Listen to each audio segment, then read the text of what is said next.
140년 전 한 장의 그림이 청나라 외교 문서에 실렸습니다. 제목은 굴욕적이었습니다. 대청국 속 고려국기, 청나라 속국 고려의 깃발이라는 뜻이었죠. 하지만 그 제목 아래 놓인 그림은 우리가 지금 아는 것과 달랐습니다. 같은 시기 미국 해군부 문서에도 일본 측 기록에도 각자가 베껴 그린 현장 스케치가 남아 있었습니다.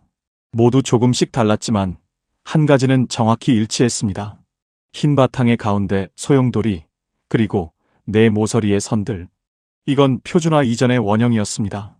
누군가 이 배치를 정확히 지시했고 각자가 그것을 나름대로 그렸던 거죠. 그렇다면 질문은 이겁니다. 왜 그들은 용도 해도 십자가도 아닌 바로 이 배치를 선택했을까요? 이야기를 시작하기 전에 지금 이 영상을 어디에서 보고 계신지 댓글로 남겨보세요. 여러분이 서 계신 그 자리에서 우리가 함께 나누는 한국인이라는 자긍심을 다시 한번 확인해 보고 싶습니다. 안녕하십니까? 저는 올해로 74이 된 미국 프린스턴 대학교에서 평생을 동아시아 근대사 문서를 연구해온 역사학자입니다. 제 이름은 로버트 핸더슨이라고 합니다. 오늘 여러분께 꼭 말씀드리고 싶은 이야기가 있어서 이렇게 용기를 내봅니다. 사실 저는 한국어를 유창하게 구사하지는 못하지만 이 내용만큼은 제가 직접 한국어로 전달하고 싶었습니다. 학술 논문이나 영어 강의로는 도저히 전달할 수 없는 어떤 절박함 같은 것이 이 이야기 안에 담겨 있기 때문입니다. 서툰 표현이 있더라도 너그럽게 봐주시면 정말 감사하겠습니다. 저는 지난 40년 가까이 19세기 후반 동아시아 외교 문서들을 수집하고 분석하는 일을 해왔습니다. 구체적으로 말씀드리자면 청나라와 조선, 일본 사이에 오갔던 공식 외교 문서들을 주로 다뤘습니다. 조약문, 통상장정, 외교 서한, 국서, 회담 기록 같은 것들이죠. 프린스턴 대학교 도서관에는 당시 외교 문서들이 보관되어 있습니다. 저는 그 문서들을 한 장 한 장 넘기면서 격변의 시대를 살았던 사람들의 순결을 느끼곤 했습니다. 종이가 누렇게 변색된 정도만 봐도 보관 환경을 짐작할 수 있었고 먹물이 번진 자국을 보면 급박했던 당시 상황이 떠올랐습니다. 그 과정에서 수많은 조약문, 통상장정, 외교 서한들을 접했습니다. 때로는 잉크가 번진 흔적을 보며 급박했던 협상 현장을 상상하기도 했고 때로는 도장이 찍힌 위치를 보며 서명 순서의 정치적 의미를 추론하기도 했습니다. 심지어 문서 여백에 남겨진 작은 메모 하나에서도 당시 협상가들의 고민과 갈등이 느껴질 때가 있었습니다. 그런데 이상한 일이 하나 있었습니다. 문서를 읽다 보면 종종 사파나 도판이 함께 수록되어 있는 경우가 있는데요. 그 중에서도 유독 제 눈길을 사로잡은 것이 바로 국기 도안이었습니다. 외교 문서라는 게 대부분 딱딱한 조문과 숫자로 가득 차 있는데 그 사이에 갑자기 컬러로 인쇄된 국기 그림이 나타나면 묘하게 시선이 머물게 되더군요. 마치 무채색 세상 속에 갑자기 색이 들어온 것 같은 느낌이랄까요. 문서 페이지를 넘기다가 갑자기 선명한 색채의 도판을 만나면 마치 흑백 영화를 보다가 컬러 장면이 나오는 것처럼 강렬한 인상을 받았습니다. 처음에는 단순히 각국의 상징을 기록해둔 자료 정도로 생각했습니다. 청나라의 황룡기, 일본의 히노마루, 그리고 조선의 태극기, 국제사회에서 서로를 구분하기 위한 일종의 시각적 표식 정도로 여겼던 거죠. 마치 여권에 찍힌 국장이나 대사관 앞에 개양된 깃발처럼 외교적 정체성을 나타내는 기호 정도로만 이해했습니다. 그런데 이 태극기라는 것이 제가 알고 있던 것과 묘하게 달랐습니다. 물론 저도 한국의 국기가 태극 문양과 4개의 궤로 이루어져 있다는 사실은 알고 있었습니다. 건곤감리, 음양의 조화, 유교 철학의 정수 같은 설명들도 학회에서, 동료 교수들의 강의에서, 또 박물관 전시 설명문에서 여러 번 들었고요. 심지어 제 자신도 학부생들에게 동아시아 상징 체계를 가르칠 때 그런 식으로 설명해 왔습니다. 동양 철학 입문 수업 첫 시간에 태극기를 예시로 들며 음양오행 사상을 소개하곤 했죠. 하지만 제가 문서 속에서 본 태극기는 그런 철학적 설명과는 별개로 뭔가 다른 질문을 던지고 있는 것처럼 느껴졌습니다. 마치 제가 지금까지 놓치고 있던 무언가를 조용히 가리키고 있는 것 같았달까요? 책으로만 배웠던 지식과 실제 역사 현장 사이에 묘한 간극이 있다는 느낌이었습니다. 구체적으로 말씀드리자면 이렇습니다. 저는 1883년에 작성된 한 외교 문서를 분석하던 중이었습니다. 조선이 청나라의 국기 제정 사실을 공식 통보하면서 첨부한 도안이 수록된 문서였죠. 당시 저는 프린스턴 도서관에서 받은 마이크로필름 자료를 연구실 책상 위에 펼쳐놓고 하나하나 살펴보고 있었습니다. 늦은 밤이었고 연구실에는 저 혼자뿐이었습니다. 형광등 불빛 아래서 오래된 문서를 들여다보는 게 제 일상이었죠. 그 문서의 제목부터가 충격적이었습니다. 대청국속 고려국기라고 적혀 있더군요. 청나라의 속국인 고려의 국기라는. 당시 청나라는 조선을 공식 문서에서 여전히 고려로 표기하고 있었습니다. 저는 처음에 이 제목을 보고 가슴이 먹먹해졌습니다. 당시 조선이 처한 외교적 현실이 얼마나 처절했는지를 단 6글자가 너무나 적나라하게 보여주고 있었으니까요. 학자로서 냉정함을 유지해야 한다는 걸 알면서도 그 순간만큼은 객관성을 잃을 뻔했습니다. 40년 가까이 문서를 다뤄왔지만 그날처럼 가슴이 아팠던 적은 많지 않았습니다. 그런데 제목 아래에 실린 도판을 보는 순간 저는 또 다른 감정을 느꼈습니다. 분노도 아니고 연민도 아닌 뭔가 당혹스러움에 가까운 감정이었습니다. 왜냐하면 그 도판 속 태극기가 제가 지금까지 알고 있던 태극기와 명백하게 달랐기 때문입니다. 태극의 소용돌이가 지금과는 다른 방향으로 얽혀 있었고 4개의 궤가 놓인 위치도 달랐습니다. 청색과 홍색의 배치, 궤의 방향, 선의 개수, 모든 것이 미묘하게 어긋나 있었습니다. 저는 그 자리에서 몇 번이고 확대경을 들이대며 세밀하게 관찰했습니다. 혹시 제 눈에 문제가 있는 건 아닌가 싶어서 안경을 벗었다 다시 썼다를 반복하기도 했습니다. 처음에는 제가 뭔가 잘못 본 게 아닌가 싶었습니다. 혹시 복사 과정에서 오류가 생긴 건 아닐까? 아니면 이건 정식 도안이 아니라 초안이나 습작 같은 게 아닐까 하는 생각도 들었죠. 마이크로필름 인쇄 과정에서 색이 왜곡되었을 가능성도 배제할 수 없었습니다.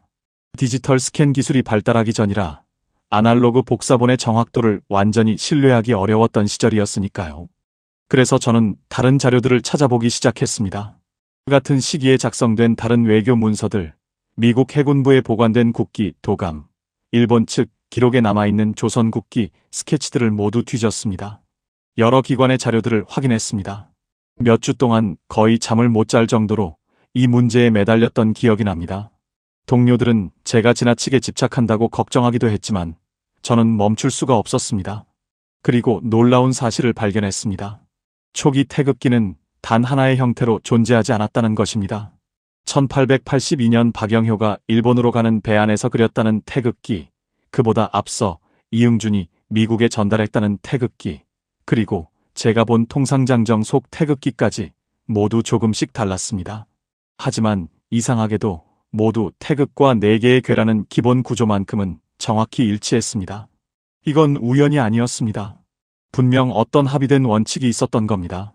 누군가 이 구조를 정확히 지시했고 각자가 그것을 나름대로 시각화했던 거죠. 저는 그때 깨달았습니다. 이건 누군가의 실수나 혼란이 아니라는 것을요. 이 다양한 형태들은 태극기라는 상징이 아직 표준화되기 전의 모습들이었습니다. 개념은 이미 확정되었지만 구체적인 제작 방법이 아직 규격으로 굳어지지 않았던 시기의 기록들이었던 거죠. 마치 악보는 있지만 연주자마다 해석이 조금씩 다른 것처럼 말입니다. 혹은 건축 설계의 기본 아이디어는 나왔지만 세부 시공 도면은 아직 완성되지 않은 상태라고 할까요? 그리고 바로 이 지점에서 저는 하나의 질문과 마주하게 되었습니다. 우리는 왜 태극기를 볼 때마다 의미부터 떠올릴까요? 건곤감리가 뜻하는 바, 음과 양의 조화, 우주의 원리 같은 철학적 해석 말입니다. 물론 그런 의미들이 중요하지 않다는 게 아닙니다. 다만 저는 이렇게 묻고 싶습니다. 만약 태극기가 처음부터 뜻으로 만들어진 게 아니라 배치로 설계된 거라면 어떨까요? 만약 이 깃발이 철학을 설명하려던 게 아니라 어떤 질서를 세상에 놓으려던 거라면요? 만약 이것이 단순한 상징이 아니라 국제 무대 위에 조선이라는 존재를 배치하기 위한 전략적 설계였다면요? 만약 이 도안이 협상 테이블 위에서 무언가를 선언하기 위한 시각적 언어였다면요? 저는 지난 40년간 수많은 외교 문서를 봐왔습니다. 그 문서들 속에서 국기란 단순한 상징이 아니었습니다.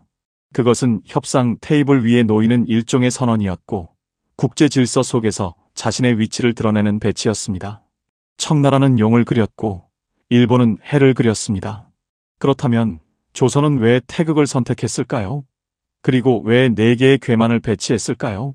왜 8개도 12개도 아닌 4개였을까요? 왜 하필 건곤감리였을까요? 오늘 제가 여러분께 보여드릴 이야기는 바로 이 질문에서 시작됩니다. 저는 의미를 설명하려는 게 아닙니다.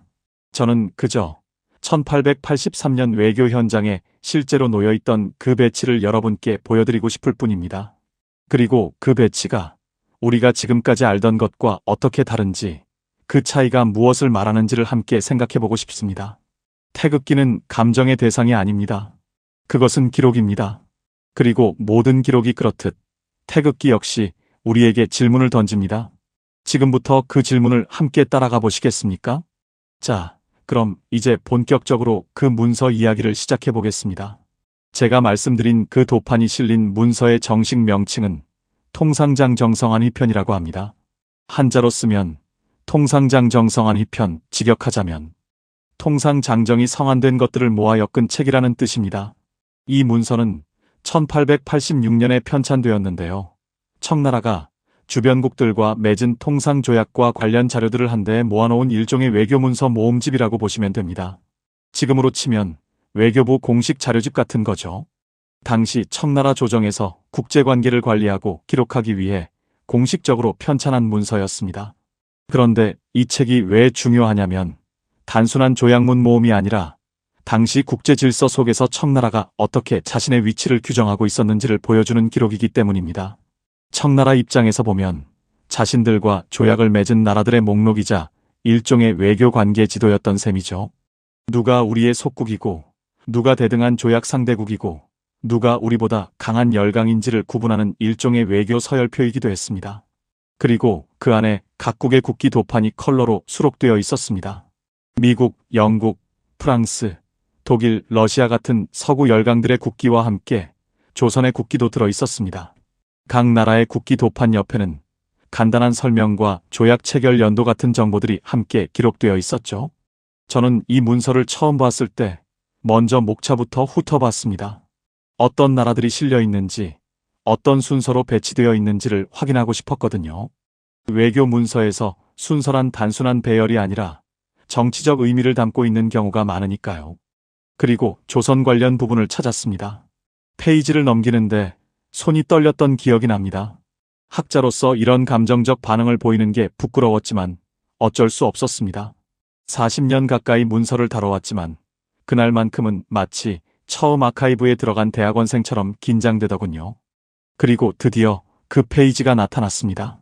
제목은 제가 앞서 말씀드린 대로 대청국속 고려국기였습니다. 그 아래에 도판이 있었고요. 저는 숨을 멈추고 그 그림을 바라봤습니다. 흰 바탕의 가운데 태극 문양이 있고 내 모서리에 검은 선으로 된 궤가 배치되어 있었습니다. 언뜻 보면 우리가 아는 태극기와 비슷해 보였습니다.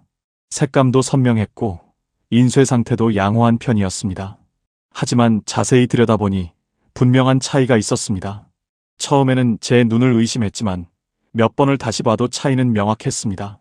첫 번째로 눈에 들어온 건 태극 문양이었습니다. 지금 우리가 보는 태극기의 태극은 위쪽이 청색, 아래쪽이 홍색으로 나뉘어 있고 두 색이 S자 곡선을 따라 맞물려 있죠. 마치 물고기 두 마리가 서로를 쫓듯이 원을 그리며 얽혀 있는 모양입니다. 그런데 이 도판 속 태극은 소용돌이의 방향이 달랐습니다. 청색과 홍색이 얽히는 각도, 곡선이 휘어지는 방식이 지금과 미묘하게 달랐어요. 마치 같은 춤을 추는데 스텝이 약간 다른 것 같은 느낌이랄까요? 정확히 몇 도 차이인지까지는 측정하지 못했지만 육안으로도 충분히 구별될 정도의 차이였습니다. 두 번째는 4개의 궤였습니다. 지금 태극기에서 건궤는 왼쪽 위에, 곤궤는 오른쪽 아래에, 감궤는 오른쪽 위에, 리궤는 왼쪽 아래에 배치되어 있습니다. 이게 표준이죠. 우리가 학교에서 배우고 관공서에 개양된 깃발에서 보는 바로 그 배치입니다. 그런데 이 도판에서는 위치가 달랐습니다. 정확히 어느 궤가 어디에 있었는지는 지금도 제 노트에 스케치로 남아있는데요. 중요한 건 지금과 다르다는 사실 자체였습니다. 궤의 방향도 조금씩 달랐고 선의 간격도 미묘하게 차이가 있었습니다. 저는 그 순간 확신했습니다. 이건 누군가 잘못 그린 그림이 아니라 당시에 실제로 사용되던 배치였다는 것을요. 왜냐하면 이 문서는 청나라 조정에서 공식적으로 편찬한 외교 자료집이었고 여기에 실린 도판은 조선 측이 직접 제공했거나 최소한 승인한 것이었을 테니까요. 만약 이게 틀린 그림이었다면 조선 측에서 항의했을 겁니다. 국기라는 건 나라의 얼굴이니까요. 하지만 제가 확인한 범위에서 정정 요청이나 항해 기록은 발견되지 않았습니다. 그럼 이 도판은 언제 만들어진 걸까요? 문서 자체는 1886년에 편찬되었지만 수록된 내용은 그 이전의 것들입니다. 특히 조선 관련 부분은 1883년 3월 조선이 공식적으로 국기를 제정하고 청나라에 통보했던 바로 그때의 기록을 바탕으로 한 것이었습니다. 다시 말해 이 도판은 태극기가 처음 국기로 공식 지정되던 바로 그 순간의 모습을 담고 있다는 뜻입니다. 역사의 결정적 순간을 포착한 기록이었던 거죠. 저는 이 사실을 확인하기 위해 고종실록을 다시 찾아봤습니다. 고종 20년 음력 1월 27일 양력으로는 1883년 3월 6일자 기록이었습니다. 그 날짜에 왕명으로 태극과 4개의 궤를 사용한 도안을 국기로 제정한 내용이 명확히 기록되어 있었습니다. 그리고 이 사실을 청나라 북양 대신 이홍장에게 공식 통보했다는 기록도 함께 있었고요. 실록의 문장은 간결했지만 그 뒤에 숨겨진 긴박함은 충분히 느껴졌습니다. 그렇다면 이 도판은 바로 그때 청나라에 전달된 도안을 기반으로 한 것일 가능성이 매우 높았습니다. 외교 문서라는 게 원래 그렇습니다. 한쪽에서 보낸 것을 다른 쪽에서 받아서 기록하고 나중에 그걸 모아서 편찬하는 거죠. 이 도판은 바로 그 과정의 산물이었던 겁니다. 조선에서 보낸 원본 도안을 청나라 관리가 받아서 베끼거나 복사했고 그게 이 책에 실린 거죠. 그런데 여기서 한 가지 더 흥미로운 사실이 있습니다. 이 도판이 유일한 초기 태극기 기록이 아니라는 점입니다. 저는 이 문서를 본 뒤 다른 자료들도 찾아봤습니다. 혹시 다른 곳에도 비슷한 시기에 태극기 기록이 남아있지 않을까 하는 기대감으로 말이죠.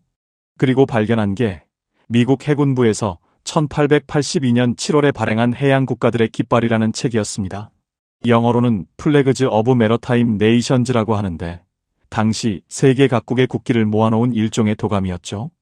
해군 장교들이 바다에서 만나는 배들의 국적을 식별하기 위해 만든 실용적인 참고 자료였습니다. 놀랍게도 이 책에 이미 조선의 국기가 실려 있었습니다. 책에는 코리어라고 표기되어 있었고요. 당시 서양에서 조선을 부르던 이름이었습니다. 그런데 이 도안 역시 지금 우리가 아는 태극기와는 조금 달랐습니다. 태극의 곡선, 궤의 배치, 세부적인 부분들이 다 달랐어요. 이 도안은 이응준이라는 분이 미국에 전달한 것으로 추정됩니다. 당시 조선에서 미국으로 파견된 외교 사절단의 일원이었던 분이죠. 그리고 우리가 잘 아는 박영효의 태극기도 있죠. 1882년 9월 박영효가 일본으로 가는 배 안에서 그렸다는 그 유명한 태극기 말입니다. 이것도 역시 지금과는 다른 형태였습니다. 역사 교과서에도 실린 적이 있는 그 유명한 도안이지만 자세히 보면 현재 표준 태극기와는 차이가 있습니다. 자, 그럼 정리를 해볼까요? 1882년부터 1883년 사이에 만들어진 초기 태극기들은 모두 형태가 조금씩 달랐습니다. 이응준의 도안, 박영효의 도안, 그리고 제가 본 통상장정 속 도안까지 셋 다 미묘하게 달랐어요. 하지만 공통점이 있었습니다. 모두 흰 바탕에 태극 문양과 4개의 궤를 사용했다는 점입니다. 이 기본 골격만큼은 절대 흔들리지 않았습니다. 이게 무엇을 의미할까요? 저는 이렇게 생각했습니다. 당시 조선 조정에서는 국기의 개념을 이미 확정했던 겁니다. 태극과 4개의 궤, 이것만큼은 명확했어요. 아마도 조정 내에서 여러 차례 회의가 있었을 겁니다. 어떤 상징을 국기로 삼을 것인가에 대한 치열한 논쟁이 있었겠죠. 하지만 구체적으로 그걸 어떻게 그릴 것인지, 태극의 곡선을 어떤 각도로 그릴 것인지, 궤를 정확히 어느 위치에 놓을 것인지 이런 세부 사항은 아직 표준화되지 않았던 겁니다. 제작 매뉴얼이 없었던 거죠. 그래서 같은 시기에 여러 사람이 각자의 방식으로 태극기를 그렸고 그 결과 조금씩 다른 형태의 태극기들이 남게 된 거죠. 이건 혼란이 아니었습니다. 이건 과정이었습니다. 하나의 상징이 만들어지고 정착되고 표준화되어가는 과정이었던 겁니다. 마치 언어가 처음 문자로 기록될 때 철자법이 통일되지 않았던 것처럼 말이죠. 그리고 바로 이 지점에서 제가 처음에 던졌던 질문이 다시 떠오릅니다. 태극기는 뜻으로 만들어진 걸까요? 아니면 배치로 설계된 걸까요? 만약 뜻이 먼저였다면 각자가 그린 그림이 달라도 상관없었을 겁니다. 어차피 의미만 전달되면 되니까요. 하지만 만약 배치가 중요했다면 정확히 어떻게 놓을 것인지가 핵심이었을 겁니다. 외교 테이블 위에서 보여줄 그 도안이 정확히 어떤 모습이어야 하는지가 중요했겠죠. 그리고 제가 본 이 도판은 바로 그 배치의 기록이었습니다. 1883년 3월 외교 현장에서 청나라에 전달되었던 바로 그 배치 말입니다. 이건 상상이 아니었습니다. 이건 복원도 아니었습니다. 이건 실제 했던 기록이었습니다. 누군가 실제로 그렸고 전달했고 보관했던 바로 그 도안이었습니다. 자, 이제 가장 중요한 질문을 던져야 할 시점입니다. 왜 조선은 태극기를 선택했을까요? 더 정확히 말하자면 왜 태극과 4개의 궤라는 구조를 선택했을까요? 이 질문에 답하기 위해서는 당시 외교 상황을 좀 더 자세히 들여다봐야 합니다. 저는 이 부분을 연구하면서 단순히 철학적 의미를 넘어선 어떤 전략이 있었다는 확신을 갖게 되었습니다. 그것도 매우 치밀하고 신중하게 계산된 전략이었다는 걸 알게 되었죠. 1882년부터 83년 사이 조선은 국기 재정 문제로 상당히 복잡한 상황에 놓여 있었습니다. 당시 청나라는 조선에 여러 가지 제안을 했습니다. 이 기록들은 사화기략이라는 문헌과 천국문답이라는 자료에 남아 있는데요. 저는 이 문헌들을 프린스턴 도서관에서 마이크로필름으로 확인할 수 있었습니다. 문서들은 세월의 흔적으로 누렇게 변색되어 있었지만 그 안에 담긴 긴장감만큼은 여전히 생생하게 느껴졌습니다. 그 중에서도 특히 주목할 만한 인물이 바로 마건충이라는 청나라 관리였습니다. 마건충은 당시 청나라 북양 대신 이홍장의 막료로 일하던 사람이었습니다. 단순한 관리가 아니라 외교와 통상 문제의 정통한 전문가였죠. 그는 조선이 국기를 만들어야 한다는 사실을 인정하면서도 그 국기가 어떤 형태여야 하는지에 대해서는 매우 구체적인 의견을 제시했습니다. 그가 제안한 첫 번째 안은 용기, 즉 드래곤 플래그였습니다. 청나라의 황룡기와 유사하지만 조선의 지위에 맞게 조금 변형된 형태를 제안했던 거죠. 용의 발톱 개수를 줄이거나 용의 색을 다르게 하는 식으로 말입니다. 청나라 황제는 5발톱 황룡을 쓰니 속국인 조선은 4발톱이나 3발톱 용을 쓰라는 식이었죠. 두 번째 안은 8궤를 모두 사용하되 바탕에 색을 넣는 방식이었습니다. 청색이나 황색 같은 색깔 있는 바탕 위에 8궤를 배치하는 거죠. 이것도 청나라의 오색기 전통과 연결되는 제안이었습니다. 청나라 군기 체계에서는 황색, 백색, 홍색, 남색, 흑색으로 부대를 구분했는데 그 체계 안에 조선을 편입시키려는 의도가 보였습니다. 마건충의 제안들은 표면적으로는 조선을 위한 것처럼 보였지만 실제로는 청나라 중심의 국제질서 안에 조선을 위치시키려는 의도가 숨어 있었습니다. 조선이 독자적 국가라기보다는 청나라 체계의 일부라는 걸 시각적으로 보여주려던 시도였던 거죠. 그런데 조선은 이 제안들을 모두 거부했습니다. 용을 그리지 않았고 바탕에 색을 넣지도 않았습니다. 8궤 대신 4개의 궤만 선택했고 바탕은 흰색으로 남겨두었습니다. 이 선택이 얼마나 중요한지는 당시 국제 정세를 이해하면 더 명확해집니다. 이건 단순한 디자인 선택이 아니라 외교적 입장 표명이었습니다. 19세기 후반 동아시아에서 국기란 단순한 상징이 아니었습니다. 그것은 국제 질서 속에서 자신의 위치를 드러내는 일종의 선언이었습니다. 협상 테이블 위에 항구의 정박한 배의 돛대 위에 외교 문서의 첫 페이지에 놓이는 그 깃발이 곧 그 나라의 정체성을 규정했습니다. 청나라는 용을 그렸습니다. 용은 황제를 상징했고 중화 질서의 중심을 의미했죠. 5발톱을 가진 황룡은 천자만이 사용할 수 있는 상징이었습니다. 일본은 해를 그렸습니다. 떠오르는 태양, 새로운 질서의 시작을 의미했습니다. 메이지 유신 이후 일본이 자신들을 동아시아의 새로운 중심으로 자리매김하려던 야심이 그 붉은 원 안에 담겨 있었죠. 서양 열강들은 각자의 문장과 십자가, 별 같은 상징들을 사용했고요. 그렇다면 조선은 무엇을 그려야 했을까요? 용을 그리면 청나라의 아류가 되는 겁니다. 해를 그리면 일본과 겹칩니다. 십자가나 별을 쓰면 서양의 모방이 됩니다. 조선은 이 모든 선택지를 피하고 완전히 다른 길을 택했습니다. 바로 태극과 네 개의 궤였습니다. 그 누구의 체계에도 속하지 않으면서 동시에 보편적으로 이해될 수 있는 상징이었습니다.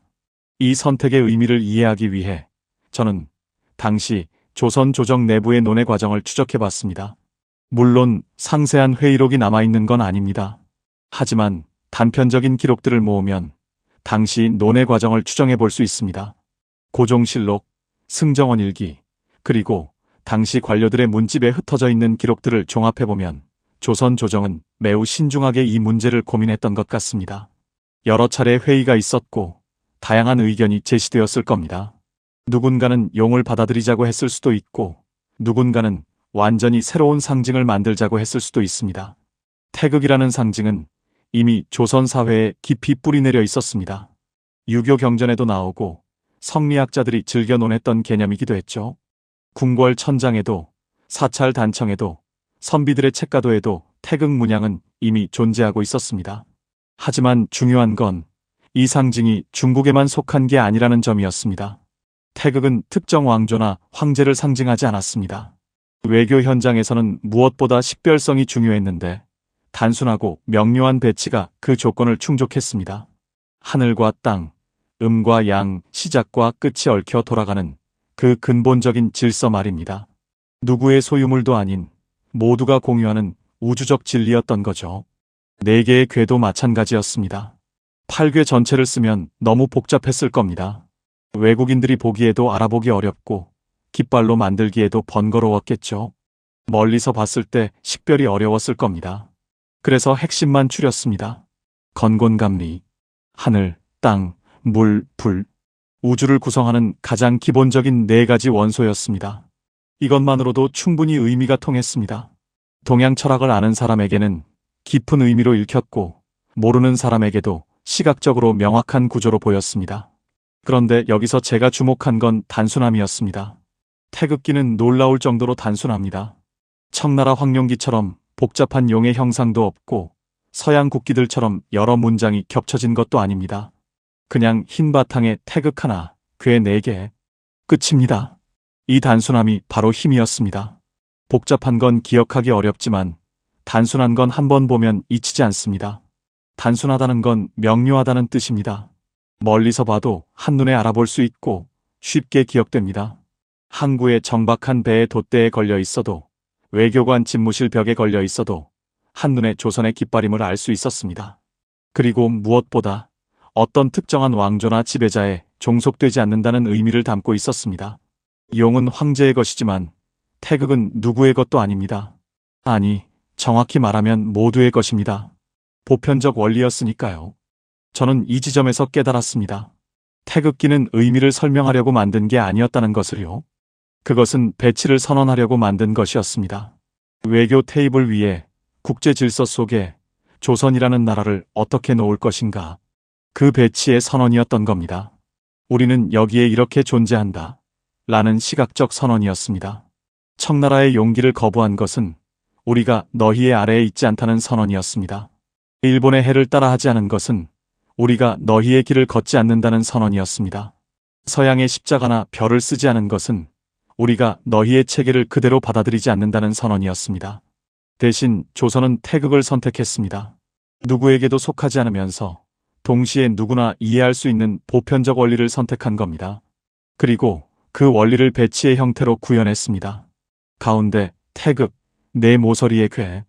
이 배치는 단순한 그림이 아니었습니다. 그것은 조선이 세상을 바라보는 방식이었고 조선이 세상 속에 자신을 놓는 방식이었습니다. 중심에 조화와 순환의 원리를 두고 네 방향으로 기본 원소를 배치하는 그 구조는 조선의 세계관 자체였습니다. 이게 바로 제가 배치의 과학이라고 부르는 이유입니다. 당시 조선은 철학 강의를 하려던 게 아니었습니다. 외교 문서에 첨부할 도안이 필요했던 겁니다. 그 도안은 멀리서도 보이고 쉽게 기억되고 명확히 식별되어야 했습니다. 동시에 어떤 메시지를 전달해야 했죠? 우리는 독자적인 질서를 가진 나라다라는 메시지 말입니다. 우리는 누구의 속국도 누구의 모방도 아니다라는 메시지였습니다.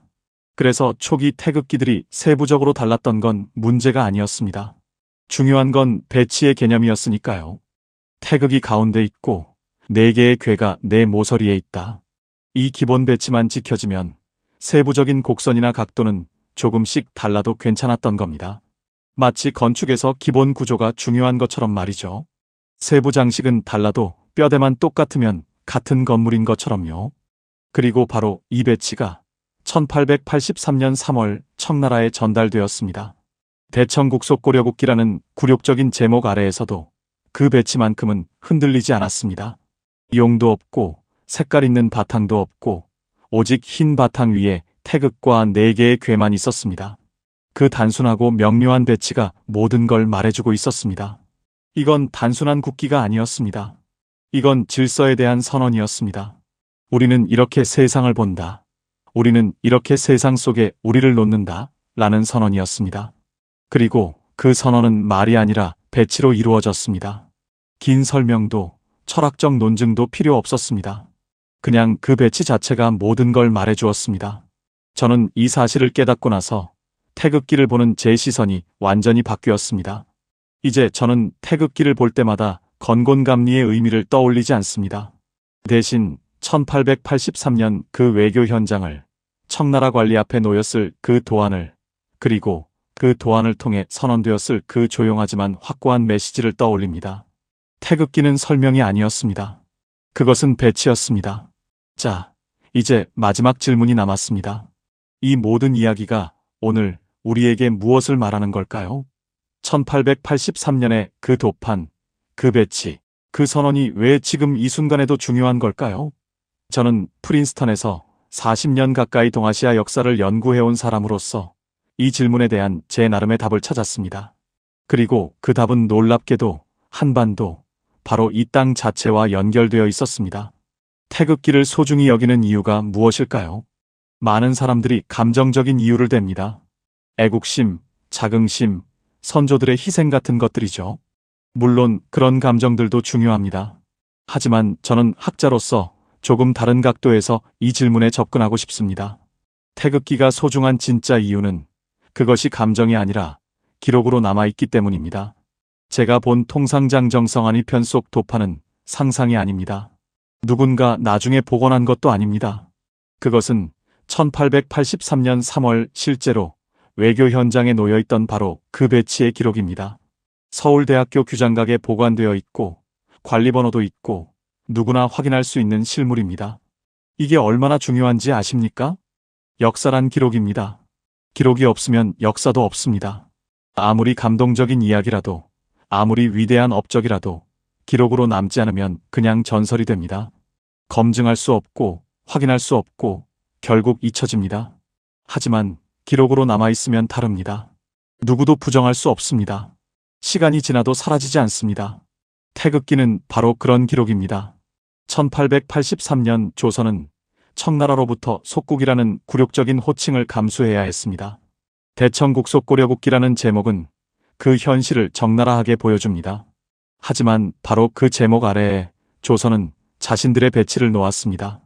용도 없고 색깔 있는 바탕도 없고 오직 태극과 4개의 궤만 있는 그 배치를요. 이게 무엇을 의미합니까? 현실적으로는 속국이었지만 상징적으로는 독자적 질서를 포기하지 않았다는 뜻입니다. 정치적으로는 약했지만 정신적으로는 굴복하지 않았다는 뜻입니다. 그리고 그 굴복하지 않음이 기록으로 남았습니다. 누구도 부정할 수 없는 문서로, 도판으로, 역사로 남았습니다. 한반도는 대륙과 해양 사이에서 늘 균형을 잡아야 했습니다. 그 과정에서 외부의 것을 받아들이면서도 자기 방식으로 재해석하는 독특한 지혜가 생겼습니다. 그런데 놀라운 건 바로 이 위치가 한반도 사람들에게 독특한 지혜를 만들어냈다는 점입니다.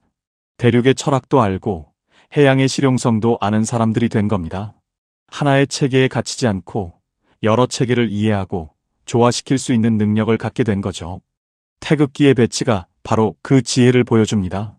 태극이라는 상징은 대륙에서 왔습니다.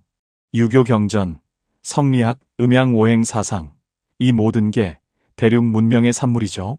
하지만 조선은 그걸 그대로 받아들이지 않았습니다. 8개를 다 쓰지 않고 4개만 골랐습니다. 용을 그리지 않고 태극을 선택했습니다.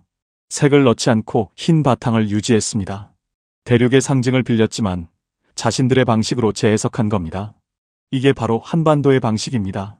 외부에서 들어온 것을 무조건 거부하지도 않고 그렇다고 무조건 받아들이지도 않습니다. 받아들이되 변형하고 수용하되 재창조합니다. 그래서 결국 자기 것으로 만듭니다. 불교도 그렇게 들어와서 한국 불교가 되었고 유교도 그렇게 들어와서 조선 성리학이 되었습니다. 태극기도 마찬가지였습니다. 저는 이 지점에서 한민족이라는 개념을 다시 생각하게 되었습니다. 민족이란 무엇일까요? 혈통입니까? 언어입니까? 영토입니까? 물론 이런 것들도 중요하겠죠. 하지만 저는 그보다 더 중요한 게 공유된 방식이라고 생각합니다. 세상을 바라보는 방식, 문제를 해결하는 방식, 자신을 표현하는 방식 말입니다. 태극기는 바로 그 방식을 보여줍니다. 외부의 압력 속에서도 자신의 질서를 포기하지 않는 방식, 강자의 상징을 거부하되 대안을 제시하는 방식, 복잡한 것을 단순하게 만들되 본질은 지키는 방식. 이런 방식들이 한반도에서 한민족에게서 일관되게 나타납니다. 고종 20년 1883년 3월 조선은 태극기를 국기로 정했습니다.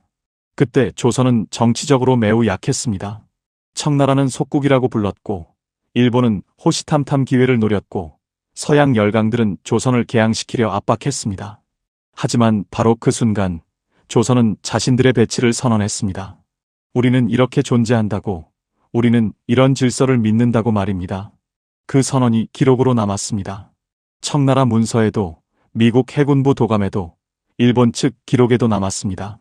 그리고 140년이 지난 지금도 그 기록은 여전히 유효합니다. 태극기는 지금도 한반도를 상징합니다. 남쪽에서도 북쪽에서도 해외 동포 사회에서도 이 깃발은 여전히 한민족을 나타냅니다. 저는 외국인입니다. 한국인이 아닙니다. 한국어도 서툽니다. 하지만 저는 40년 동안 이 지역의 역사를 연구하면서 한반도와 한민족에 대한 깊은 존경심을 갖게 되었습니다. 특히 이 태극기를 연구하면서 더욱 그렇게 되었습니다. 왜냐하면 태극기는 제게 하나의 교훈을 주었기 때문입니다. 약할 때도 품위를 잃지 않는 법, 압박 속에서도 자기 자신을 지키는 법, 외부의 영향을 받으면서도 자기 정체성을 유지하는 법을 말입니다. 이런 것들은 단순히 과거의 교훈이 아닙니다. 이건 지금 우리에게도 여전히 유효한 지혜입니다. 역사를 공부하다 보면 강자의 이야기는 쉽게 찾을 수 있습니다. 제국의 영광, 정복의 기록, 승리의 역사는 화려하고 눈에 잘 띕니다. 하지만 진짜 감동은 약자의 기록에서 옵니다. 약하지만 무너지지 않은 사람들, 압박받지만 굴복하지 않은 사람들, 조건이 불리해도 자기 방식을 포기하지 않은 사람들의 기록에서 말입니다. 태극기는 바로 그런 기록입니다. 대청국속고려국기라는 제목이 보여주는 굴욕적 현실과 그 아래 놓인 독자적 배치의 대비, 이 대비가 주는 감동은 100마디 말보다 강합니다. 기록은 거짓말을 하지 않습니다. 기록은 그 순간의 진실을 그대로 보여줍니다. 저는 오늘 여러분께 이 이야기를 전하고 싶었습니다. 태극기가 소중한 이유는 아름다워서가 아니라, 감동적이어서가 아니라 바로 이런 기록이 남아있기 때문이라는 것을요. 그리고 그 기록이 한반도와 한민족의 독특한 방식을 보여주기 때문이라는 것을요. 여러분이 다음에 태극기를 보실 때 건곤감리의 의미만 떠올리지 마십시오. 대신 1883년 3월을, 그 외교 현장을, 그 배치의 선언을, 그리고 그것을 기록으로 남긴 사람들의 치열함을 생각해 보십시오. 그 기록이 140년이 지난 지금도 여전히 여러분과 함께 있다는 사실을 말입니다. 태극기는 과거가 아닙니다. 그것은 현재이고 미래입니다. 왜냐하면 그 안에 담긴 방식, 그 배치가 보여주는 지혜는 시대를 초월하기 때문입니다. 저는 그 지혜를 배웠습니다. 여러분도 그 지혜를 다시 발견하시길 바랍니다. 감사합니다. 오늘 사연은 여기까지입니다. 여러분이 서 계신 그 자리에서 미처 알지 못했던 한국인이라는 자긍심을 함께 나누고 싶습니다. 공감하셨다면 오늘 이야기 속에서 느끼신 점을 댓글에 남겨보세요. 그 한 줄이 다음 사연을 준비하는데 큰 힘이 됩니다. 영상이 마음에 드셨다면 좋아요와 구독도 부탁드립니다. 시청해주셔서 감사합니다.